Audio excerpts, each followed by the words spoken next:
Bonjour frères et sœurs, bonjour bien-aimés du Seigneur.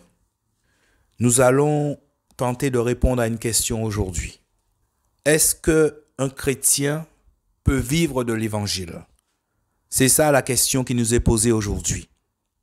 Et comme d'habitude, au travers des Écritures, nous allons répondre à cette question. Nous allons tenter d'y répondre. À travers la vie de Paul, le Seigneur nous enseigne beaucoup de choses. Et malheureusement, il y a quelque chose qui se passe, c'est que le Seigneur nous laisse le choix d'agir d'une certaine façon. Et nous qui agissons d'une certaine façon, on finit par penser que Dieu veut qu'on agisse, que tout le monde agisse de la même façon que nous. Et donc on finit par confiner la parole et faire une doctrine avec notre façon d'agir. Alors que Dieu, dans la parole, il y a plus de nuances. Le Seigneur nous démontre qu'on peut agir de différentes façons. Et c'est ça le problème. C'est que quand la personne, nous, on a décidé d'agir d'une façon que le Seigneur permet qu'on agisse, et quand un autre agit différemment, pourtant c'est écrit dans la Bible qu'on peut agir ainsi, eh bien on le condamne. On condamne, on le méprise parce qu'il n'agit pas de la même façon que nous, parce qu'on a doctrinalisé notre façon d'agir. On pense qu'il n'y a que comme ça que Dieu agit, alors que ce n'est pas le cas. Nous allons prendre 1 Corinthiens 9. Nous n'allons pas nous attarder à tout ce qui est dit dans 1 Corinthiens 9, mais nous allons faire un peu de lecture. C'est Paul qui parle. Il faut comprendre que la lettre des Corinthiens, c'est Paul qui répond à plusieurs questions que se posaient les Corinthiens. Mais dans cette lettre, on comprend aussi que les Corinthiens méprisaient un peu Paul. Vous voyez? Et Paul, à travers cette lettre, il se défendait. Il répondait aux questions des Corinthiens, mais il se défendait. Vous voyez, il faut comprendre qu'au début, à 1 Corinthiens, au début, on nous apprend que les Corinthiens avaient beaucoup de dons. Donc, ils avaient dans leurs mains un grand pouvoir. Et vous savez, quand l'homme a un pouvoir, il y a un problème qui apparaît. Il commence à se sentir au-dessus. Donc, il regarde les autres avec mépris. Vous voyez, parce qu'il a un grand pouvoir entre ses mains. Et donc, c'est ça. C'est pour cette raison que les Corinthiens méprisaient Paul. Et c'est pour ça que Paul se défendait. Lisons la parole. 1 Corinthiens 9, au verset 1, c'est Paul qui parle. Ne suis-je pas apôtre? Ne suis-je pas libre? N'ai-je pas vu notre Seigneur Jésus-Christ? N'êtes-vous pas mon œuvre dans le Seigneur? Si je ne suis pas apôtre pour les autres, je le suis au moins pour vous. Car vous êtes le sceau de mon apostolat. Vous êtes le sceau de mon apostolat dans le Seigneur. C'est là ma défense contre ceux qui me jugent. Donc, on voit qu'il y a des gens qui méprisaient Paul, qui jugeaient Paul. Voyez? Et Paul continue en disant, n'avons-nous pas le droit de manger et de boire? N'avons-nous pas le droit de mener avec nous une sœur, une femme, comme font les autres? Et les frères du Seigneur, et Céphas, c'est Pierre. Visiblement, Céphas avait certains droits. C'est ça que Paul est en train de nous dire. Et d'autres personnes avaient certains droits que eux, Paul et Barnabas, qu'on verra un peu plus tard, n'avaient pas droit. Vous voyez? Et c'est pour ça que Paul se défendait. Et Paul dit au verset 6, « N'y a-t-il que Barnabas et moi qui n'ayons pas le droit de ne pas travailler ?» Donc, quand Paul posait cette question, Paul est en train de nous dire que aux Corinthiens, il y avait des gens qui ne travaillaient pas. Mais ça ne gênait pas les Corinthiens, que les autres ne travaillaient pas.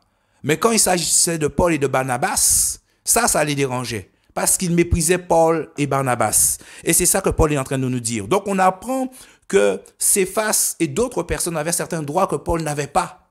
Et il y avait même des gens qui ne travaillaient pas. Mais en ce qui concerne Paul, ils n'acceptent pas que Paul ne travaillait pas. Parce que Paul était méprisé. C'est ça que nous dit la parole. On lit au verset 7. « Qui est-ce qui va à la guerre à ses propres frais? Qui est-ce qui plante une vigne et n'en mange pas le fruit? Qui est-ce qui fait paître un troupeau et ne se nourrit pas du lait du troupeau? » Vous voyez? On voit aussi que, on va lire au verset 11, Paul se posait des questions, mais au verset 11, regarde ce que Paul dit. « Si nous avons semé parmi vous des biens spirituels, est-ce une grosse affaire si nous moissonnons des biens charnels? » Vous voyez? Paul est en train de dire que nous vous avons annoncé la parole de Dieu. Voyez? Et qu'en retour, ce n'est pas une grosse affaire si vous nous donnez à manger. Voyez? Si on récupère des biens charnels, ça veut dire à manger pour subvenir à nos besoins. Et c'est pour ça qu'il dit que qui est-ce qui va à la guerre à ses propres frais? Voyez? Au verset 7. Qui est-ce qui plante une vigne et n'en mange pas le fruit? Qui est-ce qui fait paître un troupeau et ne se nourrit pas du lait du troupeau? Il a semé. Il attendait au retour de recevoir des biens charnels. Mais il était méprisé. Vous voyez? Et au verset 12, il dit, si d'autres usent de ce droit à votre égard, pourquoi n'en userions-nous pas plutôt qu'eux?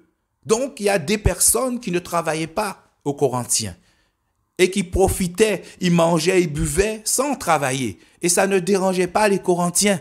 Vous voyez? Mais quand il s'agissait de Paul et de Barnabas, parce que c'est ce qu'il dit au verset 6, n'y a-t-il que Barnabas et moi qui n'ayons pas le droit de ne pas travailler? Là, ça les dérangeait. Parce que Paul était méprisé. Vous voyez? Parce qu'il voyait Paul plus bas que les autres. Vous voyez? Et là, Paul dit, cependant, nous n'avons pas usé de ce droit. Vous voyez? Paul est en train de nous apprendre là que d'autres usaient le droit de ne pas travailler chez les Corinthiens. Mais il dit que nous avons ce droit aussi. Mais il dit à l'égard des Corinthiens, il n'a pas usé de ce droit de ne pas travailler. Vous voyez? Et il dit, cependant, on va reprendre le verset 12, si d'autres usent de ce droit à votre égard, pourquoi n'en userions-nous pas plutôt qu'eux? Cependant, nous n'avons pas usé de ce droit, mais au contraire, nous supportons toutes sortes d'incommodités afin de ne pas créer d'obstacles à l'évangile de Christ. Vous voyez? Ne savez-vous pas que ceux qui s'emploient aux choses sacrées mangent les choses du temple et que ceux qui servent à l'autel, il parlait en fait des prêtres. Parce que les prêtres en fait mangeaient les offrandes qui étaient données. Il y a une partie qui était donnée au Seigneur, sous la loi, il y a une partie qui était donnée au Seigneur, mais les prêtres aussi recevaient leur partie. Donc, ils mangeaient l'offrande qui était donnée. Vous voyez? Et c'est le verset 14 qui nous intéresse. Regarde ce que Paul dit. Le Seigneur a ordonné tout de même que ceux qui annoncent l'évangile vivent de l'évangile. Vous voyez, mes amis? C'est pour ça qu'il faut lire la parole, frère. Paul nous dit que le Seigneur a ordonné que ceux qui annoncent l'évangile vivent de l'évangile. Voyez? Et Paul nous dit, cependant, je n'ai usé aucun de ces droits. Donc, c'est un droit, frères et sœurs. C'est un droit. Ceux qui annoncent l'évangile peuvent vivre de l'évangile. Paul dit c'est un droit. Mais il dit qu'à l'égard des Corinthiens, il n'a pas usé de ce droit, mes frères et sœurs. Alors, des fois, quand on entend certains enfants du Seigneur qui disent que ceux qui vivent de l'évangile, ce sont des voleurs et des escrocs, il faut faire attention à ce qu'on dit, frère. Tu peux ne pas user de ce droit, de ne pas vivre de l'évangile. Tu as le droit, tu es libre. En Christ, nous sommes libres. Mais le Seigneur a aussi donné le droit à certains de vivre de l'évangile. Surtout quand on ne connaît pas les gens. Il ne faut pas condamner les gens et dire que les gens sont des voleurs, des escrocs. Ce n'est pas parce que le monde entier est rempli de voleurs et d'escrocs dans le monde évangélique pour penser que tout le monde est pareil, frère. C'est un droit. Tu as le droit de ne pas vivre de l'évangile et de décider d'aller travailler. Mais qu'est-ce que tu en sais, mon frère, que Dieu a dit à ses enfants? Tu n'en sais rien. Je ne suis pas dans le secret avec eux. C'est pour ça que Dieu ne veut pas qu'on condamne des gens qu'on ne connaît pas. On condamne des gens en disant que ce sont des voleurs, des escrocs parce qu'ils vivent de l'évangile. Oui, le Seigneur a dit, vous avez reçu gratuitement, donné gratuitement. Mais qu'est-ce que ça veut dire, frères et sœurs? Qu'est-ce que ça veut dire? Il faut savoir ce qu'on met dans ces choses. Ce qui est sûr, c'est que oui, le Seigneur d'un côté dit que vous avez reçu gratuitement, donné gratuitement. Mais il dit aussi qu'on a le droit de vivre de l'évangile. C'est un droit. Et Paul dit à l'égard des Corinthiens, et je dis bien à l'égard des Corinthiens, il n'a pas usé de ce droit. C'est ce qu'il dit à l'égard des Corinthiens.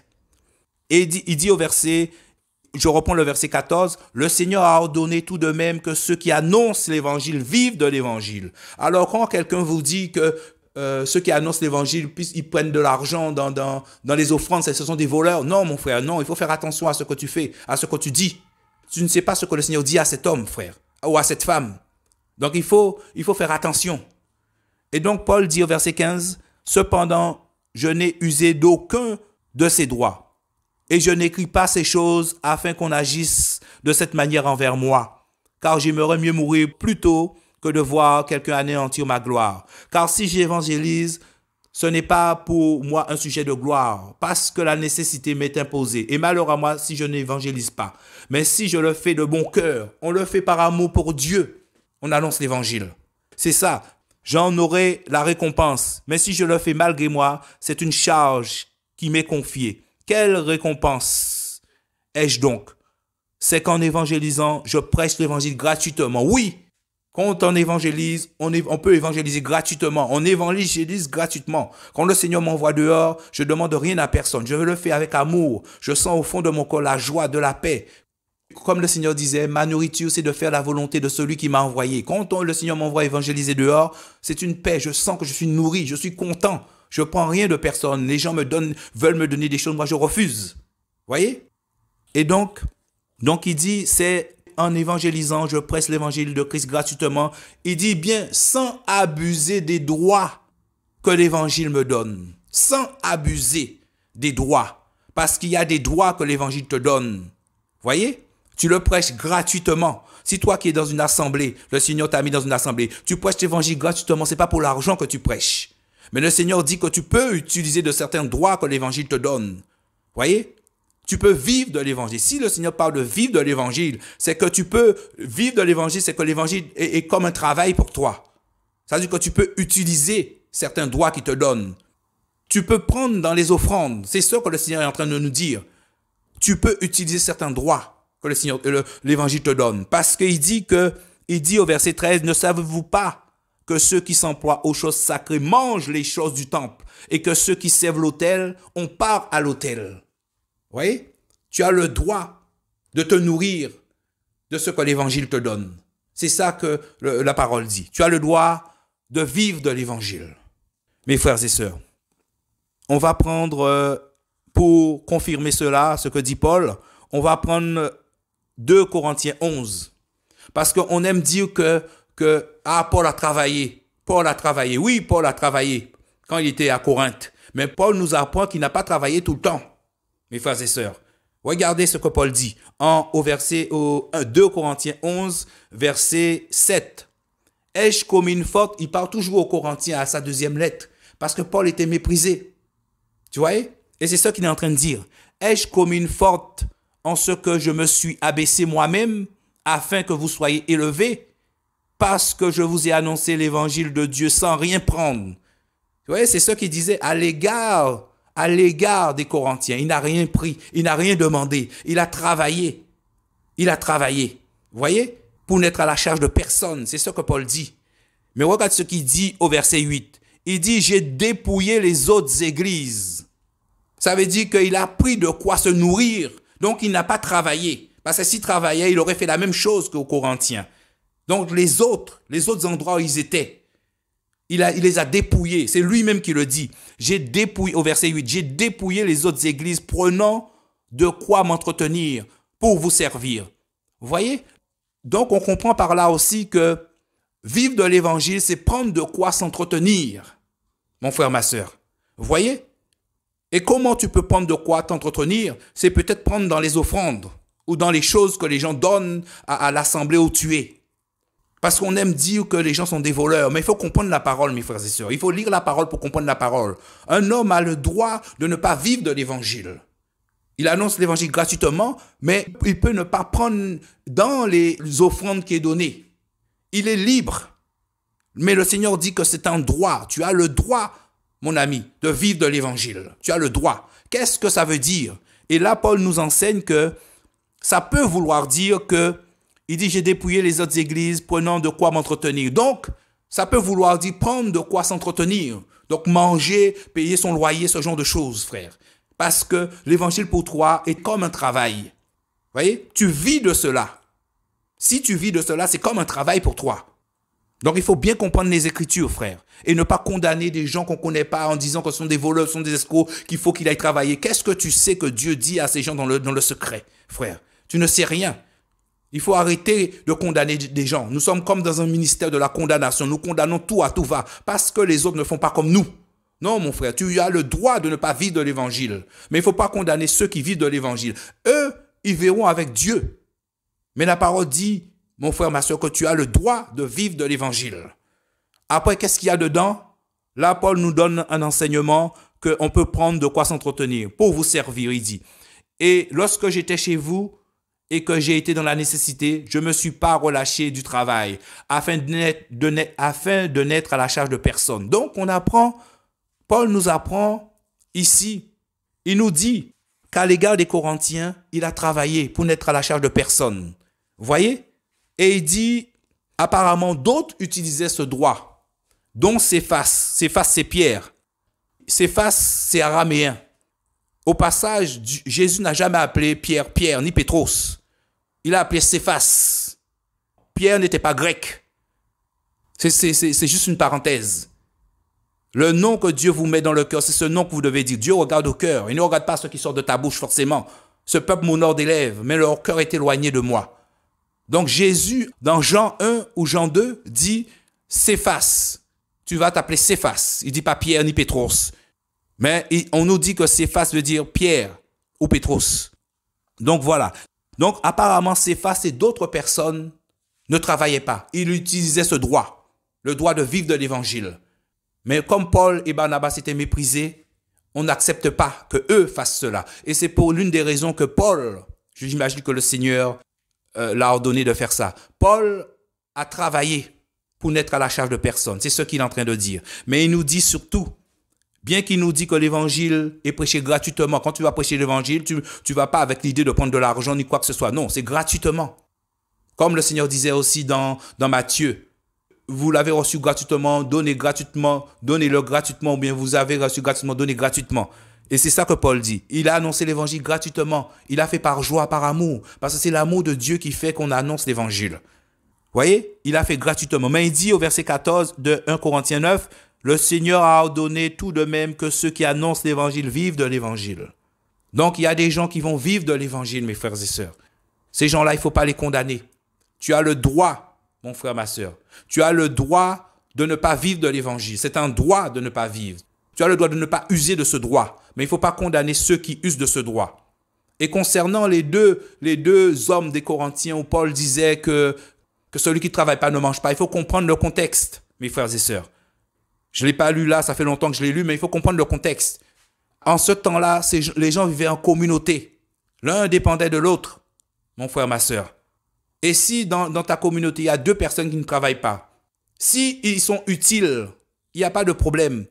Mais apparemment, ces deux hommes passaient leur temps à créer de la zizanie, à s'occuper de choses futiles. Là, ils ne servent à rien. Parce qu'ils mettent de la zizanie. Et c'est ça, Paul disait. Au lieu de faire ça, allez travailler. Celui qui travaille ne mange pas. Mais il ne faut pas faire une doctrine avec ça. Il faut regarder le contexte. Toujours le contexte. Pourquoi Paul dit ça? Et c'est ça notre problème en tant que chrétien. Vous voyez, on reçoit beaucoup de connaissances, on fait des doctrines. On décide de faire ça, on fait des doctrines. Et on pense, et on va commencer à enseigner qu'il faut travailler, qu'il faut travailler, qu'il faut travailler. Non, si tu travailles, si Dieu te demande de travailler, mon frère, tu es conduit par l'Esprit de Dieu, par le Seigneur, par l'Esprit. Si l'Esprit te dit que tu vas vivre de l'Évangile, tu vis de l'Évangile. Si l'Esprit te dit tu travailles, frère. Il faut arrêter d'écouter les hommes et l'interprétation des humains. Il faut regarder dans la parole. Qu'est-ce que la parole dit, mes frères et sœurs? C'est très important d'obéir à la parole. Un homme peut décider d'être ainsi. Vous voyez? Tu as le choix. En Christ, nous sommes libres. Tu peux décider d'être végétarien. Mais tu ne vas pas me dire après qu'il faut être végétarien. Non. La Bible dit qu'on peut manger de tout. En Christ, on peut manger de tout. Tu es libre d'être végétarien, tu es libre de manger de tout. Tu es libre de vivre de l'évangile et tu es libre de travailler, mon frère, ma sœur. Alors, c'était ça le message aujourd'hui. Et c'est ça la réponse à la question. On peut vivre de l'évangile parce que c'est écrit dans la parole. Vous voyez? On peut prendre de quoi se nourrir. C'est ce que nous dit la parole. Alors, ne condamnons pas, mes amis, des gens. Ne condamnons pas des frères. Peut-être que ce sont des frères, tout ça. Ne les condamnons pas parce que nous ne savons pas. Parce que nous voyons que dans le monde, les choses se passent ainsi. Il y a des voleurs, il y a des escrocs, il y a des hommes qui sont riches. Non, mes frères. Et même au sujet de la dîme, mes frères et sœurs, il faut faire aussi attention. Il faut faire aussi attention. Le Seigneur peut-être nous enseigne, le Seigneur nous a enseigné, il m'a enseigné en tout cas moi, que la dîme n'est pas d'actualité. Mais c'est Dieu qui convainc les cœurs. Que nous dit la parole dans Actes? C'est Paul qui le dit. Paul dit dans la parole dans Actes, quelque part dans Actes, que le Seigneur ne prend pas en compte le temps d'ignorance. Vous voyez? On lit cette parole seulement au temps où on était païen. Non, mon frère. Même quand tu es chrétien, le Seigneur ne t'enseigne pas sur tout. Donc peut-être que le Seigneur n'a pas encore enseigné un enfant sous la dîme. Lui, il applique la dîme. C'est pas parce qu'il applique la dîme qu'il est dans l'erreur. Non, il n'a pas encore reçu cet enseignement du Seigneur. Et même si tu vas à ses oreilles en disant la dîme n'est pas d'actualité, mais il faut que le Seigneur lui parle. Tu n'es pas Dieu. Il faut que Dieu lui parle. Peut-être à travers toi, mais il faut que le Seigneur lui parle. Et le Seigneur convainc son cœur, qu'il fasse un choix. Et quand le Seigneur va lui parler, là, il va faire un choix. Soit le Seigneur va convaincre son cœur, ou bien il ne va pas laisser le Seigneur convaincre son cœur. Mais le Seigneur l'aurait averti. Parce qu'on a l'impression qu'au ciel, tous ceux qui sont morts, ce sont ceux qui ne pratiquaient pas la dîme. Non, mes frères et sœurs, il y a des gens qui ont pratiqué la dîme qui sont au ciel parce qu'ils n'ont pas reçu l'enseignement du Seigneur qu'il ne fallait pas pratiquer la dîme. Donc le Seigneur considère que c'est un temps d'ignorance. Ils ne connaissaient pas ces choses. Le Seigneur n'a pas enseigné sur ces choses. Alors c'est pour ça qu'il ne faut pas condamner des gens, mes amis, condamner des gens et dire que ce sont des voleurs, ceux qui utilisent la dîme. Oui, il y en a plein, il y a toujours des voleurs, il y en aura toujours. Comme des pauvres, il y aura toujours des pauvres. Mais il faut faire attention pour ne pas condamner les gens. Il faut demander au Seigneur, aller au pied du Seigneur. Et que le Seigneur nous enseigne, nous explique la parole, ce qu'il a voulu dire. Quelqu'un peut agir différemment que toi, mon frère, ma sœur. Ça ne veut pas dire qu'il n'est pas du Seigneur. Le Seigneur n'a pas prévu de donner toute la connaissance à un homme. Cet homme peut être prophète, pasteur, apôtre. La plus grande distinction de l'Église. Peut-être que le Seigneur ne l'a pas enseigné sur ces choses. Tu vois? Donc c'est pour ça qu'il ne faut pas condamner les gens. Et surtout quand on a décidé de prendre une direction, il ne faut surtout pas penser que notre direction, c'est la façon que le Seigneur fonctionne avec tout le monde. Toi, tu décides de ne pas vivre de l'Évangile. Il ne faut pas condamner ceux qui vivent de l'Évangile et dire que ce sont des voleurs, des escrocs. Non, mon frère, ma sœur, on ne sait rien. Ce que nous savons, c'est que nous ne savons pas grand-chose. Alors restons dans la paix, dans la sagesse. Demandons au Seigneur si nous ne comprenons pas. Donc je reprends encore le verset 14, 1 Corinthiens 9, verset 14. Paul dit, le Seigneur a ordonné tout de même que ceux qui annoncent l'évangile vivent de l'évangile. Et le verset 15 dit, Paul dit cependant, je n'ai pas usé de ce droit. Et Paul dit bien à l'égard des Corinthiens, il n'a pas usé de ce droit. Mais quand on lit le verset 8 de 2 Corinthiens 11, Paul dit, j'ai dépouillé les autres églises, prenant de quoi m'entretenir pour vous servir. Voyez ce que Paul dit?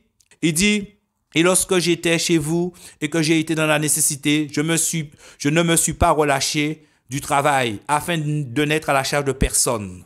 C'était important pour Paul de ne pas être à la charge des Corinthiens. Mais il dit qu'il a dépouillé les autres. Donc il a pris de quoi subvenir à ses besoins. Donc il ne travaillait pas. On peut penser qu'il ne travaillait pas en tout cas. Il a dépouillé les autres. Donc il a eu une attitude avec les Corinthiens qui est différente avec certaines autres assemblées, autres églises, mes frères et sœurs. Donc quand on nous dit que Paul a travaillé, il faut aller travailler, non mes frères et sœurs. Paul c'était juste un apôtre du Seigneur, il y avait d'autres apôtres. Et comme la parole nous dit, Pierre visiblement ne travaillait pas. D'ailleurs, le travail de Pierre au départ était pécheur. Même dans Actes, un moment il fallait servir à table, Pierre disait que non, notre travail c'est d'annoncer l'évangile. Et là, on apprend aussi que au verset 4 de 1 Corinthiens 9, Paul dit, n'avons-nous pas le droit de manger et de boire? N'avons-nous pas le droit de mener avec nous une sœur, une femme, comme font les autres apôtres et les frères du Seigneur? Et Céphas, c'est-à-dire Pierre, n'y a-t-il que Barnabas et moi qui n'ayons pas le droit de ne pas travailler? Donc visiblement, les autres apôtres ne travaillaient pas. Je dis visiblement. Par rapport à ça, on peut penser. Et on sait que, comme je dis, Pierre était pécheur. Pierre qui annonce l'évangile ne va pas aller repêcher. Donc il y avait certaines personnes, ils avaient certains droits. Mais comme Paul était méprisé des Corinthiens, et comme je disais au départ, quand on a beaucoup de pouvoir, on se croit au-dessus, on commence à mépriser les autres. C'est comme ça que Paul était méprisé, Paul et Barnabas. Alors, pour qu'il n'y ait pas de problème, pour n'être à la charge de personne, Paul a décidé à l'égard des Corinthiens de travailler. Mais il dit pour les autres églises, il les a dépouillés, prenant de quoi subvenir à ses besoins. Alors la réponse à la question, c'est dans le verset 14. Le Seigneur a ordonné tout de même que ceux qui annoncent l'évangile vivent de l'évangile. Même si on annonce l'évangile gratuitement, comme le Seigneur le dit, le Seigneur a ordonné que ceux qui annoncent l'évangile vivent de l'évangile. Après, c'est toi, mon frère, ma soeur, à voir avec ton Dieu pour savoir ce qu'il y a dedans. Qu'est-ce que veut dire le Seigneur? Mais il ne faut pas condamner les autres parce qu'ils vivent de l'évangile. Que le Seigneur soit béni au nom de Jésus. Amen.